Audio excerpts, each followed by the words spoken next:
Many connoisseurs agree that Jamaica Blue Mountain Coffee is one of the world's best. It is a signature elite rare coffee. But what exactly is it? Jamaica Blue Mountain Coffee can claim its origins from a decision taken by a French king in the 18th century. In 1723, King Louis XV sent 3 coffee plants to the French colony of Martinique, 1,900 kilometers southwest of Jamaica. 5 years later, in 1728, Sir Nicholas Laws, governor of Jamaica, received a gift of 1 coffee plant from the governor of Martinique. The rest is history. This 1 plant was nurtured and a plantation grown. Within 9 years, the first coffee was exported and the Jamaican coffee industry was born.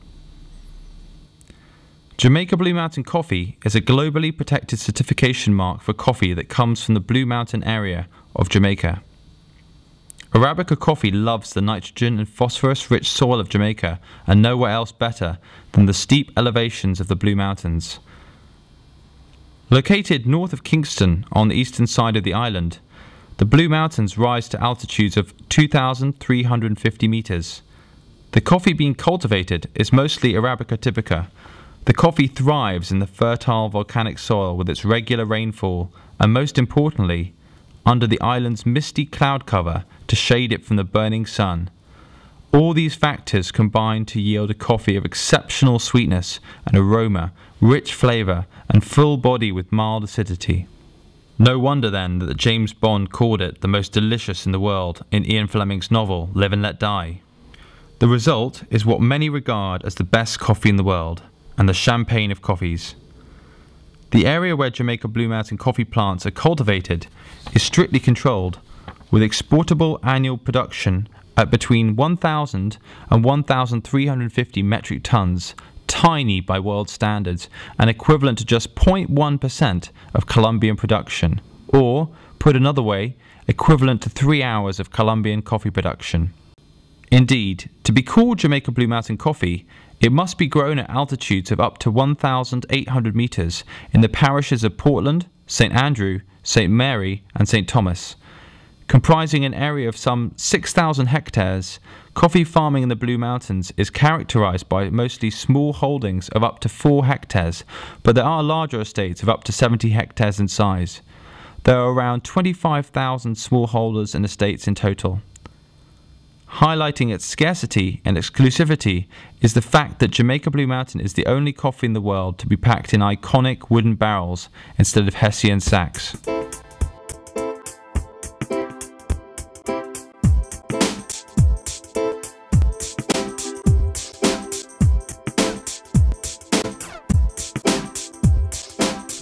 All Jamaica Blue Mountain coffee must go through the Coffee Industry Board, where the green coffee is rigorously inspected as to screen size, colour, humidity, defects and cup quality before it's passed and certified for export. This can take time and cause delays, but quality is paramount and strictly controlled, ensuring that all export-grade Jamaica Blue Mountain coffee is of the highest quality. So what's your name? It's Debbie. Debbie. And so how do you sort the beans? Well, actually you just dry it down and you take out all of the colored one, the rotten teeth one, and any one that has borer in it. So, for example, which one would that be? This one would be a black one. This one would be a rotten teeth one. So you have to take out those from it, from the good one. Today, with annual production of Jamaica Blue Mountain coffee remaining very low, Jamaica Blue Mountain remains as ever elusive, luxurious, treasured and delicious.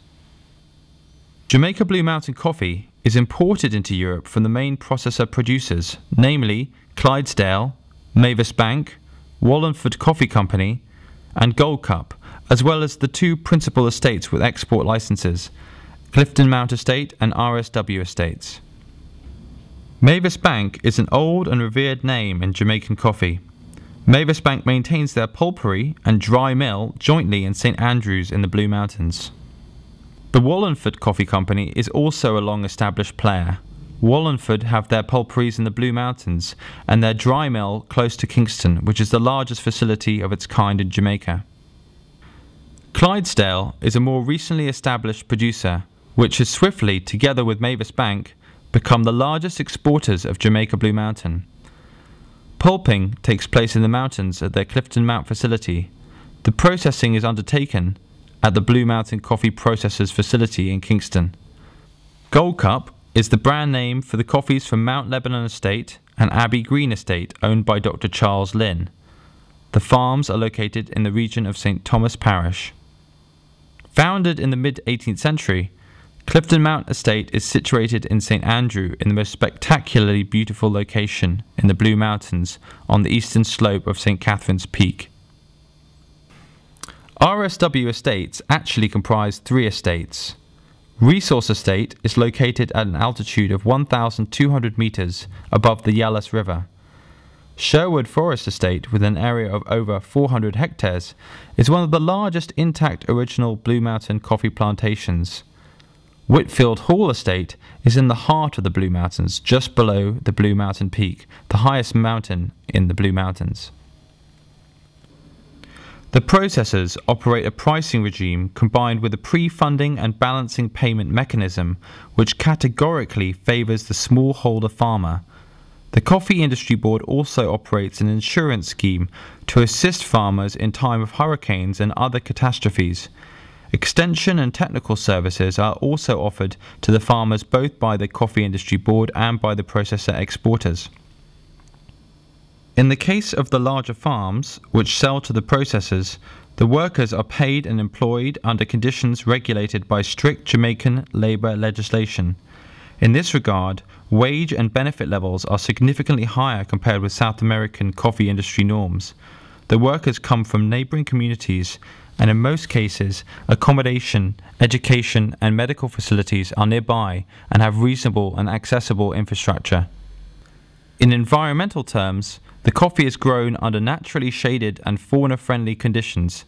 As the coffee is wet processed, all the wastewater resulting from the coffee processing is fully treated and purified before being released into the environment. Composting and waste mucilage recycling are also becoming the norm. Jamaica Blue Mountain Coffee has a subtle, sophisticated cup. An exquisite balance of aroma, body and acidity is combined to make Jamaica Blue Mountain a very special coffee. But it is the mellow, sweet and creamy aftertaste that separates this unique coffee from all others, with a mild, smooth acidity and hints of chocolate with floral undertones. No wonder it has been the quintessential connoisseur favourite for so many years.